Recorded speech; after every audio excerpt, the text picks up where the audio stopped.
If you are a victim of cryptocurrency fraud, watch out, because cybercriminals are now posing as law firms to scam you out of your personal information and the remaining funds in your cryptocurrency accounts. How can you differentiate between legitimate cryptocurrency recovery services and the fraudulent ones posing as law firms?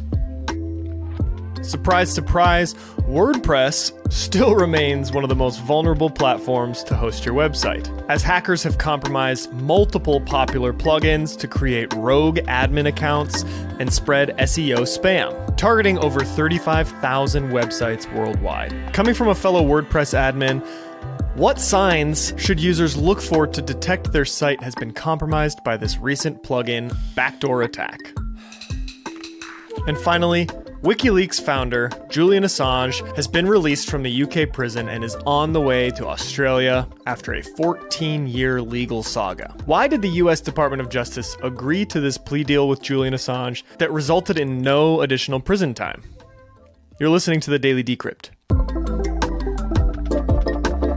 Cryptocurrency scams are super hot right now, given the high value of cryptocurrency and the lack of security surrounding this space. So if you are a victim of a cryptocurrency scam, you're going to want to listen up, because it might feel like the worst is behind you, but the sense of desperation you're feeling for any sort of resolution makes you extremely vulnerable for further attack, which is why the FBI has issued an official warning that cybercriminals are posing as law firms or lawyers that are offering cryptocurrency recovery services to scam victims, only to steal more of your cryptocurrency or other funds, as well as your personal information. So you'll likely get a call from a scammer that claims to be collaborating with the government agencies like the FBI and the Consumer Financial Protection Bureau to appear legitimate. They'll also reference real financial institutions and money exchanges to build false credibility. Once they've established a little bit of trust, they're going to make requests for your personal banking information, and they might also ask for the amount that was stolen from you initially, just to get a sense of what they're working with. Then, preying on your desperation, they're going to ask for upfront fee payments for their services, with the promise of being able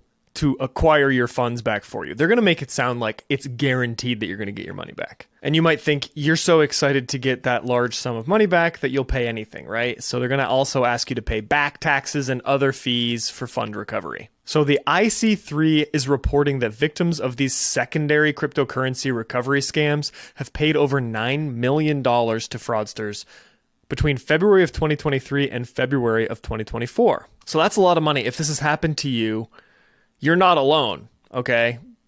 This happened to a lot of people, but it's really important that you do report this to the IC3 so that the FBI can help track this and prevent it from happening to other people in the future. It's also worth noting that state and federal agencies can actually help track cryptocurrencies that you've lost, but they will never charge money, okay? So go to the ic3.gov to see what services might be available before you start paying these scammers some money for services they're not going to offer. But even if there are legitimate services out there that can help you recover your cryptocurrency, go check out ic3.gov first, because they will provide free services.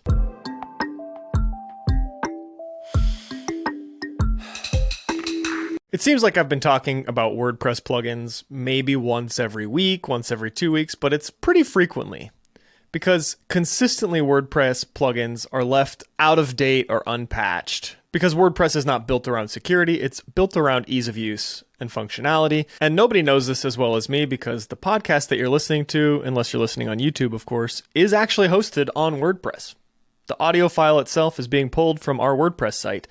And most of the security options are disabled by default. In fact, a lot of security options aren't even available, like multi-factor authentication by default isn't available now.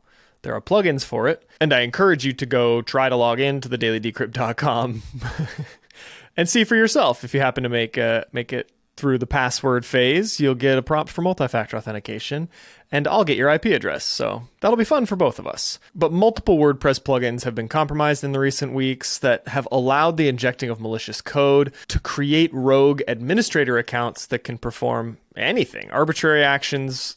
They can kick you out, they can steal all your data, they can do whatever. They can listen passively. An administrator account is like gold on a WordPress site. And you'll see that the malware will create new admin users with the usernames, quote, options and plugin off so that when you see them, you're not thinking it's super malicious, right? You're like, oh, maybe a plugin needed to create an admin user. That makes sense. And one of the most popular things that these attackers are after is just boosting SEO. So they're essentially going to just inject some JavaScript into your website header and footer that might make some callbacks to their actual website, which is probably a cryptocurrency scam website or something along those lines, to boost its SEO and legitimacy. So you might not even notice any sort of degradation in performance or any difference in the appearance of the website or anything like that, but you're just going to want to check to make sure there are no admin accounts added. And if your WordPress site doesn't have accounts that can log in, you got to go into the settings and disable the ability to even create new accounts, which is not disabled by default. And I highly discourage you from using WordPress for things like e-commerce or even newsletter signups, because all of your subscribers become users on your website, and that opens up a whole nother attack vector. So just shut down the ability to create new users. And I'm not going to harp on this for too long. WordPress sucks, but if you check the article in the show notes or if you subscribe to our newsletter, you'll be able to see the indicators of compromise for this, including specific IP addresses of the command and control servers that you can use to build detections, etc., as well as the affected plugins that are known to be vulnerable.